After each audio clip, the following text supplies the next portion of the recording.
Oi, eu sou a Isabela. Eu sou a Flávia. E você caiu no Angu de Grilo.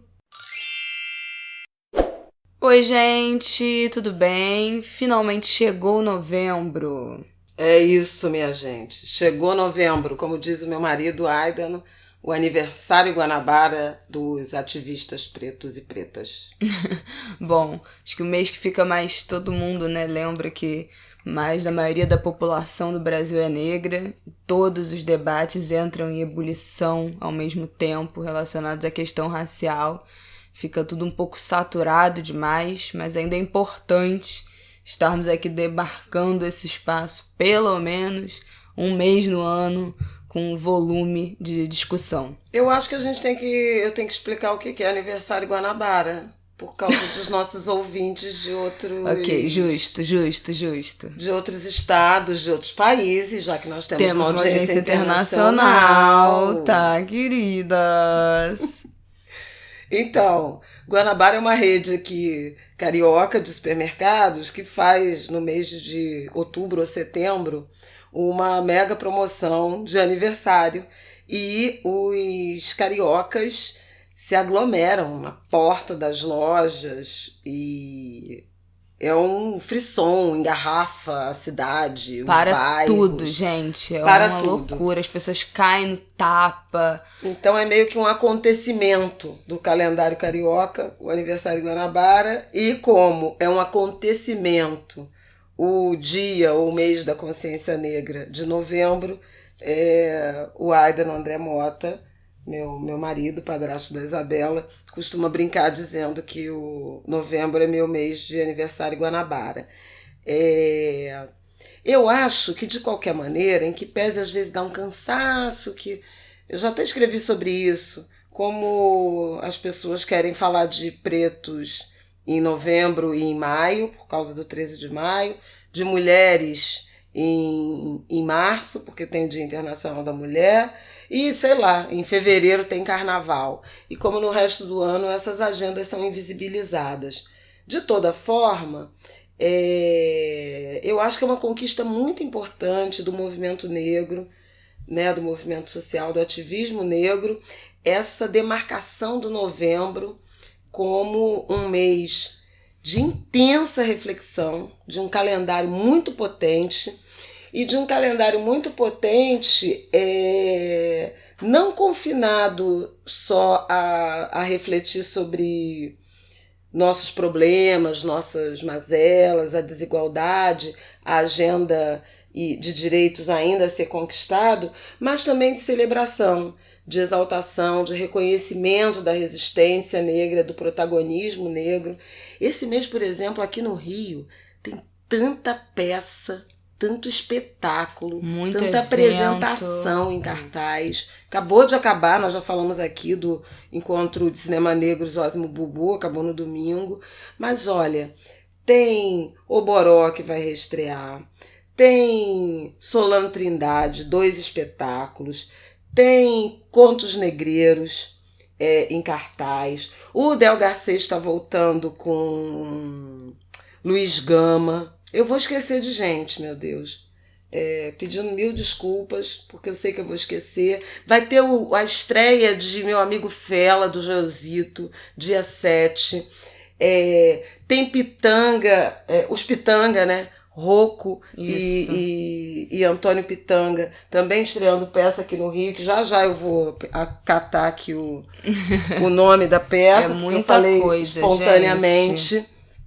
Mas tem uma intensa agenda, uma intensa programação, também de seminários, também de reflexões, também de semana em universidades, em escolas, e isso é muito bacana. Bom, eu acho que surgem algumas dúvidas nesse mês da consciência negra. Eu não vou nem entrar no mérito de negócio de consciência humana, porque, sinceramente, eu acho que a gente já passou disso, né? A gente tem regredido um pouco nas discussões, mas eu me recuso a acreditar que a gente ainda precisa falar de consciência humana e por que isso é um problema, né? Que não é o correto. Então, assim, eu vou fingir que essa discussão não existe e eu vou seguir adiante dela. Muito obrigada. Não acredito que em 2019 a gente ainda tem que falar sobre certas coisas, então eu vou passar reto, desviando dessa história de consciência humana. Mas ainda existem muitas questões a serem expostas e eu fico um pouco assim, desanimada, confesso, da gente chegar todo novembro e ter a sensação de que a gente está tendo que reexplicar as coisas que a gente já falou ao longo do ano, né, várias vezes, e que não foi dada a devida atenção, porque o debate racial é importante, mas nem tanto, né? Não é importante o suficiente para fazer desse aprendizado uma rotina, eu acho que na vida das pessoas que não estão mergulhadas nisso, principalmente pessoas brancas. Então, em vez de ser um aprendizado constante, é uma coisa que concentra em um mês só um volume imenso de coisas, que óbvio que ninguém consegue dar conta, e no resto do ano esse debate é um pouco esquecido.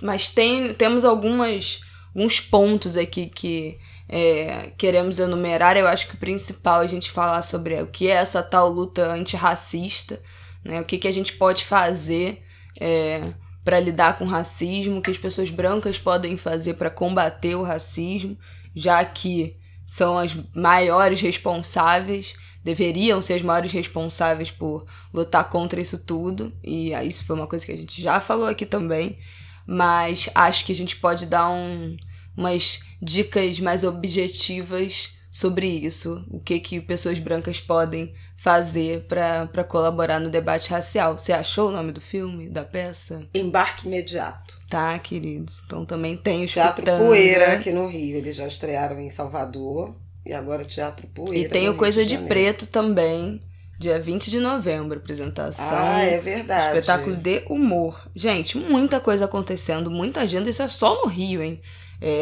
Quem tiver mais indicação de programação, bota lá no Twitter com a hashtag Angu de Grilo pra gente ir se localizando aí nos eventos. Queria começar com uma dúvida que um migaço meu, Bernardo Soares, falou, me perguntou hoje. Nosso ouvinte fiel. Ui, muito amor, bebê. Me perguntou hoje e acho pertinente trazer essa dúvida pra cá. Qual é o limite da militância antirracista, né? De você ter uma atitude antirracista e o lugar de fala, de não invadir o protagonismo de ninguém, sendo você uma pessoa branca. E aí Flávia citou aqui, fala. Pode falar, está com o livro aqui. Não, tô aqui com o que é lugar de fala, já é uma recomendação de Djamila Ribeiro, um clássico, né? Já da nossa produção intelectual, teórica em relação a essas reflexões sobre relações raciais. A Djamila, que coordena a coleção Feminismos Plurais, que tem uma série de títulos absolutamente relevantes, o que é racismo estrutural, do Silvio de Almeida, Juliana Borges, que fez o que é encarceramento, Joyce Bert, que fez o que é empoderamento. Super recomendável, porque são livros curtos, pequenos e que dão noções muito consistentes desse arcabouço teórico.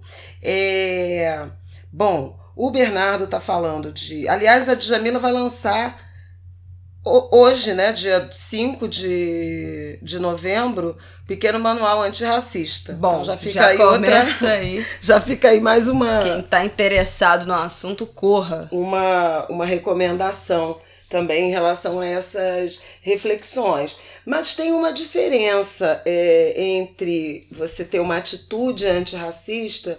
Primeiro que eu acho que isso vem da percepção de que só não ser racista ou não se declarar racista ou se policiar em relação a atitudes e comportamentos racistas não deu conta do tamanho da desigualdade e do desafio que se tem para se construir uma sociedade mais igualitária, mais equânime. E a partir daí vem a provocação sobre ser antirracista.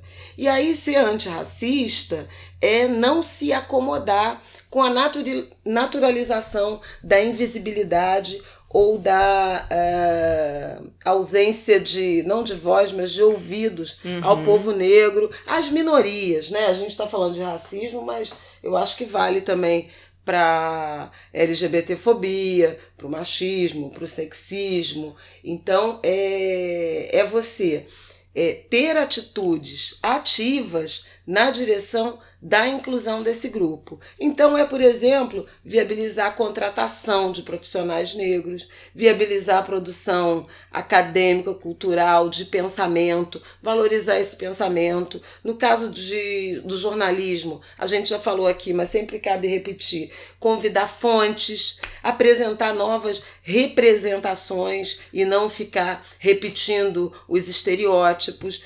Fazer o teste do pescoço o tempo inteiro, mas mais do que fazer o teste do pescoço, que é olhar para o lado e pensar onde é que estão os negros nos determinados ambientes, né, nos territórios sociais, nos espaços socioeconômico-culturais, é você pensar o que eu posso fazer para mudar essa representação e esse grau de exclusão que temos na sociedade brasileira, e não apenas pensar o que eu posso fazer para mudar, mas fazer algo para mudar, efetivamente. Então, eu acho que ser antirracista tem a ver com atitudes concretas na direção de aumentar a visibilidade, a participação e, portanto, transmissão de conhecimento, transferência de renda, né?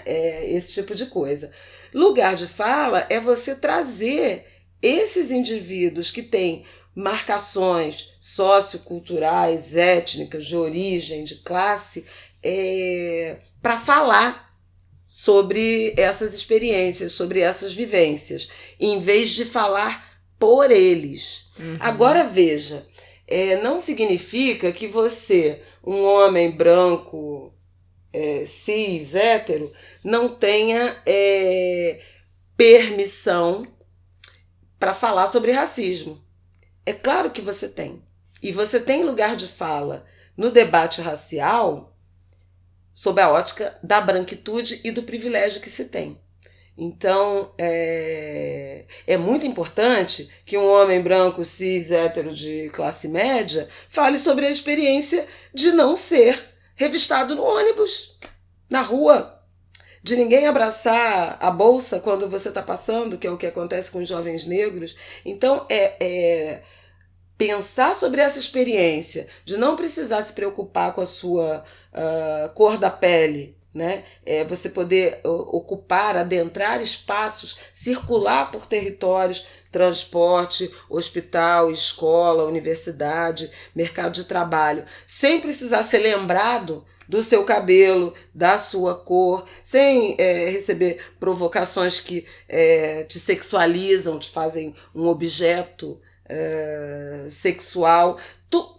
Todas essas dimensões que são associadas à vivência, à experiência de ser negro ou negra, quem não vive pode falar sobre o oposto. É exatamente isso que o Simas tem falado muito e que eu tenho usado, inclusive printado tweets dele que ele tem feito sobre isso, porque o Simas é um homem branco que é de religião de matriz africana e é um estudioso disso e fala muito sobre esses assuntos e frequentemente é questionado de mas qual é o seu lugar? Como é que você fala dessas religiões? Como é que você se coloca, sendo você um homem branco, falando e pesquisando de religiões de matriz africana? E ele fala que o lugar dele, como branco, ele fala de racismo pensando a branquitude e fala para pessoas brancas. Então isso é muito importante, né? Eu acho que esse ponto fica muito sensível quando as pessoas negras sentem que as pessoas brancas estão querendo ensiná-las o que é racismo, que é a experiência de ser negro, que é a experiência de sofrer uma violência racial. Então eu acho que o foco, se as pessoas brancas têm esse ímpeto, querem abraçar essa responsabilidade de ser antirracistas, é importante que elas comuniquem com as pessoas brancas. E isso tem muito a ver de pontuar os lugares de privilégio, né, de vantagem social histórica, reconhecer esse lugar e também divulgar o trabalho de pessoas negras, colocar essas outras pessoas em contato com esse saber e essa produção, esse conteúdo de pessoas negras dá visibilidade mesmo. Quando não possível, levar uma pessoa negra para falar no seu local de trabalho diretamente, essa pessoa vai estar falando nas suas redes sociais, vai estar falando em um texto, em uma entrevista, em um vídeo, a partir da sua própria vivência, e você pode perfeitamente distribuir esse conteúdo, que aí você vai estar usando o seu espaço para impulsionar essa voz, esse lugar de fala. Eu sou totalmente crítica à expressão dar a voz. Eu acho que, obviamente, todo mundo tem voz. O que não tem é ouvidos, querendo ouvir e prestar atenção no que as pessoas estão falando. É sobre ouvir. Todo esse debate é sobre ouvir. Exatamente. Ouvir e agir, né? Então, é muito importante. Eu quero te interromper para mandar um salve para Adriana Barbosa, que acabou de ganhar o Prêmio Empreendedor Social com a Feira Preta Hub. Perfeita, gente. Conheçam, viu? Maravilhosa. Procure saber. Vanguarda. Tá em anos. Tá fazendo, eu acho que 18 anos a Feira Preta. É uma iniciativa de criação de mercado, né, para empreendedores negros. E, nossa, que parabéns, que orgulho, que orgulho, que orgulho. Merecidíssimo esse reconhecimento. Ela também é finalista do Prêmio Cláudia esse ano. Então vamos lá, vamos pro Bi. Adriana, muitos beijos. Beijos. Mas acho importante, até falando disso, né, de empreendimento, o movimento Black Money, que eu acho que muitos de vocês conhecem, né, que fortalecimento de iniciativas pretas, o movimento de pessoas negras comprarem de pessoas negras, contratarem pessoas negras. É importante que os brancos estejam inseridos também, deem prioridade para comprar produto, roupa, de fortalecer empreendimento de pessoas negras, de todas as áreas, seja de profissionais da comunicação, do design, seja de procurar médicos negros para se consultar, isso também é muito importante, seja de comprar roupa, de contratar serviço de buffet em festa, fotógrafo, escolher, fazer uma escolha consciente, uma escolha ativa de preferir profissionais negros, como tenho visto muitas mulheres fazendo essa escolha de comprar de outras mulheres, de comprar de mães empreendedoras, de tatuar somente com outras mulheres. Eu tenho feito esse movimento também. Então, da gente pensar, virar também a chave de fazer essa busca ativa por pessoas negras.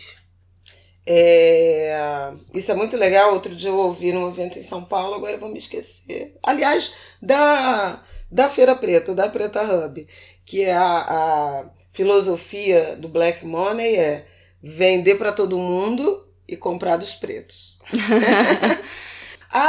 O 20 de novembro, gente, da Consciência Negra, para quem não sabe, pode ser que tenha gente que não saiba, né? É verdade, a gente foi relapse em não falar no início. Exatamente, foi construído pelo movimento negro, né? Sobretudo a partir ali do movimento negro unificado, que tinha Abdias. O Abdias é o expoente maior, mas uma construção para se contrapor ao 13 de maio, que era uma data que ficou muito relacionada a uma generosa concessão por parte da Princesa Isabel, e há um pensamento crítico em relação a pensar o 13 de maio só como uma concessão, posto que a resistência negra e a busca pela liberdade sempre existiu e dura até hoje. Então, houve um resgate a partir ali do movimento quilombola, e foram muitos, né? Palmares foi um dos. Hoje a gente tem, acho que perto de 2.000 comunidades, acho que mais de 2.000 comunidades quilombolas, já minimamente reconhecidas, não com titularidade, mas reconhecidas. Isso uma saga. Brasil isso da inteiro, né? Inclusive Centro-Oeste. Goiás tem muitos quilombos, muitos territórios remanescentes de quilombo, mas o quilombo mais famoso foi o Quilombo dos Palmares, e fundado pela avó de Zumbi, a Qualtune, que teve também Ganga Zumba, tio de Zumbi, e por fim Zumbi, que virou a grande figura, né? Deixa eu falar de Dandara, defender aqui esse nome maravilhoso. Não, pode falar, mas é que, claro, o movimento... Zumbi. Vou deixar você falar, mas é que, claro, que o movimento negro também tinha, porque tem a questão aí dos homens, né? Do protagonismo masculino. E grandes líderes mais visíveis, então se associou e se construiu essa figura masculina para representar, para encarnar os nossos ideais de liberdade e resistência. Então, o 20 de novembro foi a data que Zumbi morreu, foi a data da execução de Zumbi, que foi resgatado e transformado numa data que é feriado em alguns lugares do Brasil. No Rio já é há muito tempo, em outros não são. Na Bahia não é. Você não sabia disso? Eu sabia. É babado. Eu acho que no Rio Grande do Sul é. Então, esse ano são 324 anos da morte de Zumbi, 20 de novembro de 1695. Pronto. Ok? E existe um museu maravilhoso. Quem é de Alagoas? Museu a céu aberto, né? Céu aberto, que é onde ficava o Quilombo dos Palmares, na Serra da Barriga.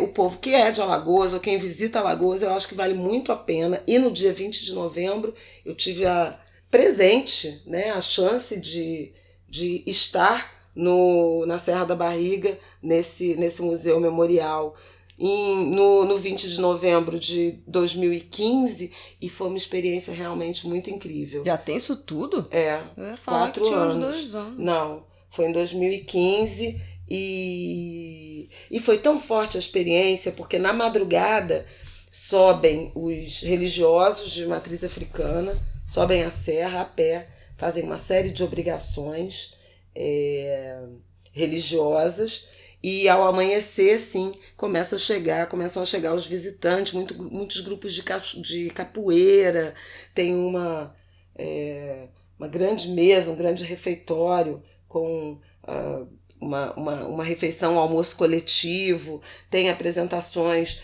musicais, é uma celebração muito bonita em que a gente conhece esse território e entende, né, a lógica da construção e da distribuição de tarefas, dos pontos de observação dos territórios quilombolas. É muito bacana, recomendo muito a visita ao museu. Espero que esteja bem cuidado, né? E o povo de Alagoas pode até escrever pra gente, né? Quem já tiver ido lá, ou quem for de Alagoas, conta pra gente como é que anda. angodegrilo@gmail.com e no Twitter na hashtag angodegrilo. Bom, então a gente ainda vai, obviamente, com certeza, voltar no tema desse mês de novembro, né? Ao longo do mês de consciência negra. Acho que vai ser impossível esse tema não aparecer de novo, não nos atravessar. Espero que por boas notícias, né? Pelo amor de Deus. Né, gente? Mas agora vamos falar do que está sendo muito dito, né? Nos últimos 2 dias aí. O Enem, o tema da redação, o Enem, a prova. Bom, temos que comentar esse tema. Primeiro queria fazer uma menção honrosa aqui, umas palmas à prova, que falou de intolerância religiosa e especificamente de contra religiões de matriz africana. Achei bom, não vou dizer que, ai, nossa, parabéns, porque assim, gente, esse tema, com o aumento que teve da intolerância religiosa, dos ataques aos terreiros no último ano, não faz mais do que a sua obrigação, mas é sempre bom nesses tempos em que vivemos. Sinceramente, eu não esperava, fiquei feliz de ter menção a essa tragédia que a gente vive de terrorismo religioso, racismo religioso e de ataque à fé alheia. Então fiquei muito feliz com essa menção do Enem. Teve também questão sobre gordofobia, então também foi bom isso de corpo, aceitação de corpo magro, de corpo gordo. Também é um debate que está muito aquecido nos últimos anos, com o movimento Body Positive, que fala muito de aceitação. E aí, o tema da redação. Olha, eu fiquei um pouco surpresa, assim, no primeiro momento. Sinceramente, eu não esperava, mas depois que eu conversei com alguns amigos, conversei com o Bernardo, esse meu amigo que é professor de português e de redação, e aí aquilo foi assentando em mim e eu passei a achar um ótimo tema. O que você achou? Eu gostei do tema. acho que permite muitas possibilidades, né? Permitiu muitas possibilidades de abordagem, de uma abordagem mais política em relação a... E acho que vale a pena a gente trazer essa reflexão aqui, porque tem uma dimensão da democratização do cinema que pode ter a ver com a concentração de salas, de espaços de exibição, né, muito concentrados nas áreas nobres, nas metrópoles e, sobretudo, nesse eixo Rio-São Paulo, esse eixo sudeste, sul-sudeste, né? Que era até o que falava o texto 4 de apoio, né, que dava esses dados da concentração das salas de cinema nas cidades, nas metrópoles, e a falta total dessas salas e possibilidade de frequentar para quem mora mais no interior, em regiões mais periféricas dos estados. Isso. Tem até estudo do BNDES que fala disso, né, do potencial do mercado cinematográfico brasileiro, e tem muito a ver, aliás, da indústria cultural, porque esse trabalho do BNDES traz não só a ausência e a concentração de cinemas, né, nas áreas de maior poder aquisitivo, mesmo dentro das metrópoles, mas fala também da ausência de livrarias. Então, assim, é um mercado distribuidor que deixa a desejar, quer dizer, se fala que o brasileiro não lê, etc, etc, mas você, à medida que você se afasta das regiões centrais e de poder aquisitivo mais alto, vão rareando tanto os espaços de cultura, por exemplo, cinema e teatro, como livrarias e também bibliotecas. Então, em que medida você quer que o brasileiro consuma cultura audiovisual, artes cênicas, artes plásticas, literatura, se você não tem livraria, biblioteca, museu, sala de teatro, sala de cinema, sala de música?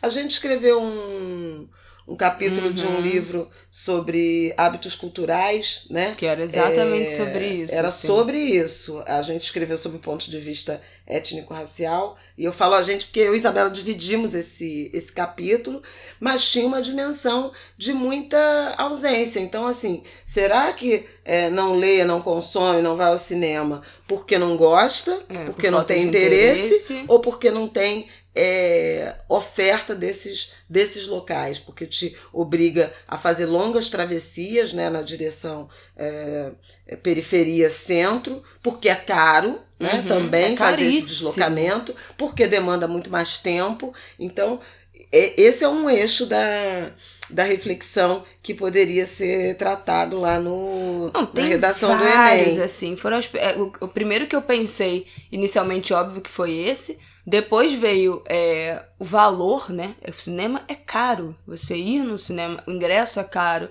E aí, se você for comer alguma coisa por aquele tempo que você vai ficar ali, o tempo de trajeto, já é mais um valor. Como é que você vai chegar nesse cinema? Já é outro preço. O transporte é caro. Se você não mora numa cidade se você mora numa cidade que não tem cinema, é um trajeto muito maior, muito mais longo, intermunicipal. Então, assim, acaba sendo muito caro. E eu acho importante dizer uma coisa da redação, que eu vi muita gente desesperada, e foi minha primeira percepção, assim, calma aí, é pra falar que tem democratização do cinema, ou é pra falar que não tem democratização do cinema? Eu fui perguntar para o meu amigo Bernardo, professor de redação, que já é a terceira vez que está sendo citado aqui hoje, e ele me falou que o INEP fala da redação, né, do edital, é que a redação apresenta uma situação-problema. Então, aquilo é uma questão a ser debatida e resolvida. Então, pode perfeitamente você falar. A grande questão é você falar mesmo da dificuldade, desafio da democratização do cinema. Não era para necessariamente falar bem, falar que tá tendo democratização, muito menos nesse momento em que a gente vive de desmonte da Ancine, desmonte do Ministério da Cultura, que não existe mais, e muita gente botou na proposta de intervenção no Ministério da Cultura, mas também os professores já estão tranquilizando que é muito improvável que os corretores vão tirar ponto, porque há um entendimento de que isso é uma especificidade de governo, que é um pouco demais exigir de estudante do ensino médio, que é uma tecnicidade que virou secretaria dentro do Ministério da Cidadania. Então, quem botou pode ficar tranquilo, porque o importante é entender o contexto geral, né? Que atribui ao governo essa responsabilidade. Mas tem várias outras coisas que poderiam ter sido argumentadas. Eu li várias pessoas falando do acesso a partir do ponto da acessibilidade de pessoas com deficiência. Então, como o cinema não é inclusivo para pessoas cegas, como o cinema não é inclusivo para pessoas surdas, não tem libras e não tem legenda nos filmes que são dublados nacionais, como as poltronas que são reservadas, né, os espaços reservados para as pessoas com deficiência, que usam cadeira de roda, são espaços muito ruins, geralmente é na primeira fileira, é péssimo de ver. Que eu saiba, aqui no Rio eu nunca vi ingresso de cinema que tenha desconto para pessoas com deficiência, e de show já tem, né? Os shows têm desconto, meia entrada. Então, essa é uma outra dificuldade de acesso. Eu vi também falando de crianças, pessoas com autismo, que agora já tem algumas sessões que chamam de sessão azul, né? Que a luz é meio acesa, o som é mais baixo, mas que também é uma outra dificuldade. Outra coisa que eu vi também as pessoas comentando sobre pirataria, né? Como a dificuldade de acesso ao cinema, por tudo isso que a gente debateu, aumenta muito a pirataria, porque aí é de graça, você baixa em casa, é de graça. Então, assim, dependendo de como você argumente, também dá pra falar isso, que o cinema e todas as mídias também, né? Eu acho que séries, não só a indústria cinematográfica, e também não só a indústria cinematográfica brasileira, se democratiza, entre aspas, através da pirataria, porque é o jeito de se consumir esse conteúdo, sendo caro, sendo tudo em serviços pagos, sendo tudo fechado, muito conteúdo não chega no Brasil. Também a dificuldade de acessar, muita gente escolheu o viés ali da dificuldade de acessar a produção, né? Principalmente pensando pessoas negras, pessoas de periferia. Eu adoro esse viés. Esse da sala e esse da representatividade, né, na produção, eu acho fundamental, porque você não tem fontes de financiamento e você tem uma hegemonia, especialmente dos homens brancos. Há estudos, por exemplo, tem um estudo famoso da Ancine, né, de 142 lançamentos comerciais, filmes comerciais brasileiros lançados em 2016, algo da ordem de 70 e tantos % dirigidos por homens brancos, sobretudo, e nenhum filme dirigido por mulher negra, nem roteirizado por mulher negra. Então você tem também aí uma realidade absolutamente antidemocrática, porque quem predominantemente não apenas escreve as histórias, como decide como elas serão contadas, que é o papel do diretor, são as mesmas figuras de sempre, né? E isso espelha no resultado final, né, da produção. Sem dúvida os alguma. Filmes, não é só sobre ter ator, né? É também sobre ter atores e atrizes diversos do ponto de vista de gênero, de raça, de protagonismo, mas é também sobre ter roteiristas, sobre ter diretores, quer dizer, a produção ser também diversa e, portanto, mais democrática. Então, acho que tem muitas reflexões que poderiam ser feitas, né? Eu achei um ótimo tema. Festejei. E eu acho que, assim, é óbvio que eu acho que o Enem tá ficando cada vez mais específico, né? Teve, ano passado foi controle e uso de dados na internet. Ano retrasado foi o desafio da educação de pessoas surdas. Então tá ficando cada vez mais específico.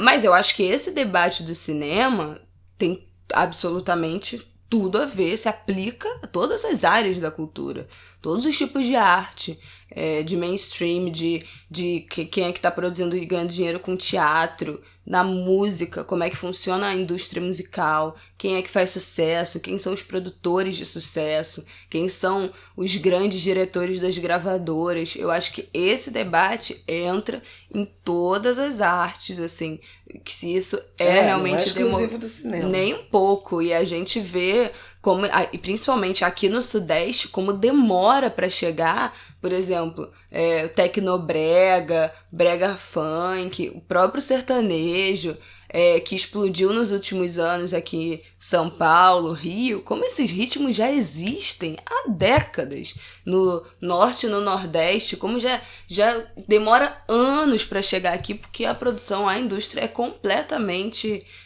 focada aqui no Sudeste Maravilha e não dá atenção para o que está produzindo o resto do Brasil, quais são esses outros conteúdos, essas outras produções que acabam ficando completamente marginalizadas. Então eu acho que vale para todas as áreas da cultura. O cinema foi só, né, o escolhido, mas eu acho que esse debate vale aí para tudo. E acho importante a gente dizer que eu vi muita gente falando que tava na cara que o Enem esse ano não ia trazer um tema muito polêmico, muito político, que desse para criticar muito o governo. O Enem já tem algum tempo que não é tanto assim de críticas diretas ao governo, né? Acho que já tem pelo menos aí uns 3 anos que já é mais um pouco ali meio chapa branca.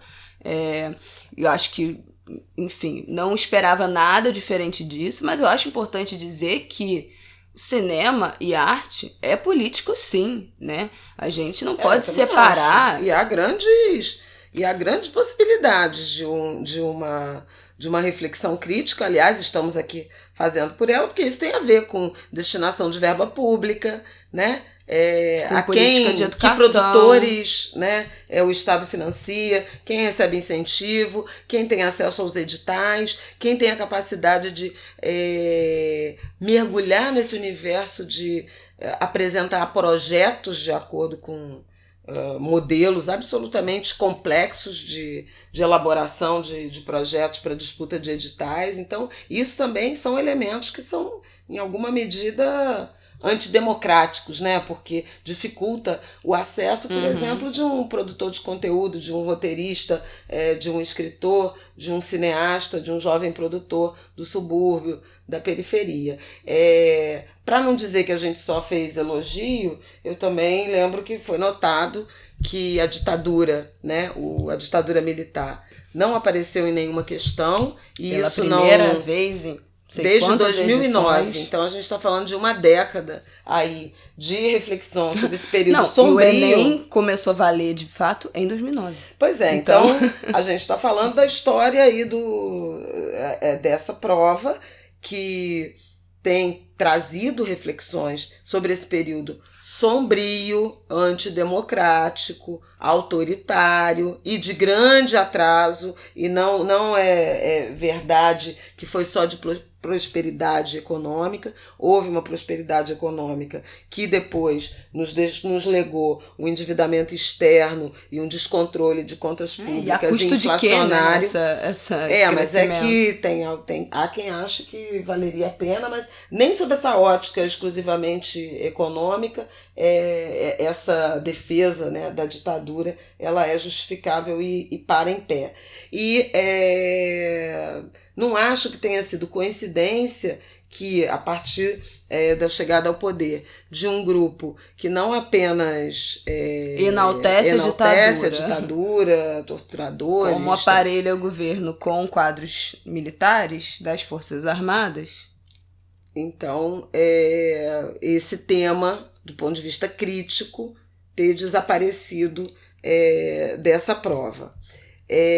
Que mais? Também feminismo, né? A agenda feminina também ficou fora do Enem 2019. Que já foi até tema, né? De redação alguns anos atrás. Isso. Que foi violência doméstica. Já teve tema de intolerância religiosa. Já teve. Foram 3 anos seguidos que foi só glória.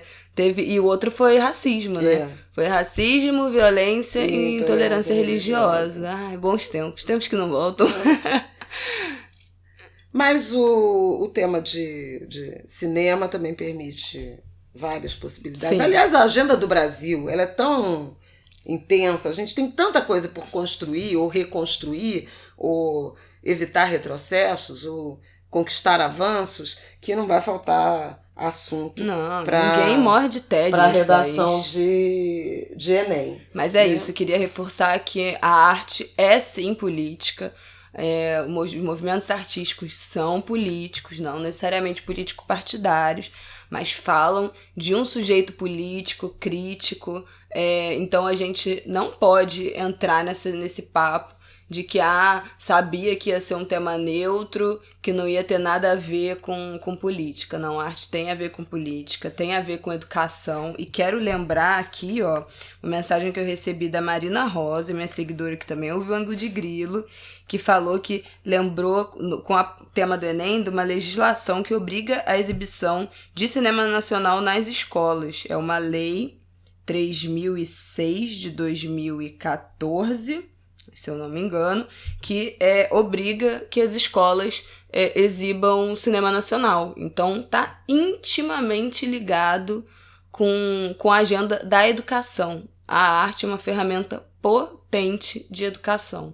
É importante a gente nunca perder isso de vista. A cultura permite o acesso de jovens e crianças no mercado de trabalho, que cresçam com uma educação de qualidade, com referências, com inspirações e com aspirações, com apreço pela liberdade, fundamental, né? A arte é libertária, na essência. Com a possibilidade de sonhar, né? De construir sonhos, de prospectar futuros além da realidade, às vezes cruel, em que ela vive.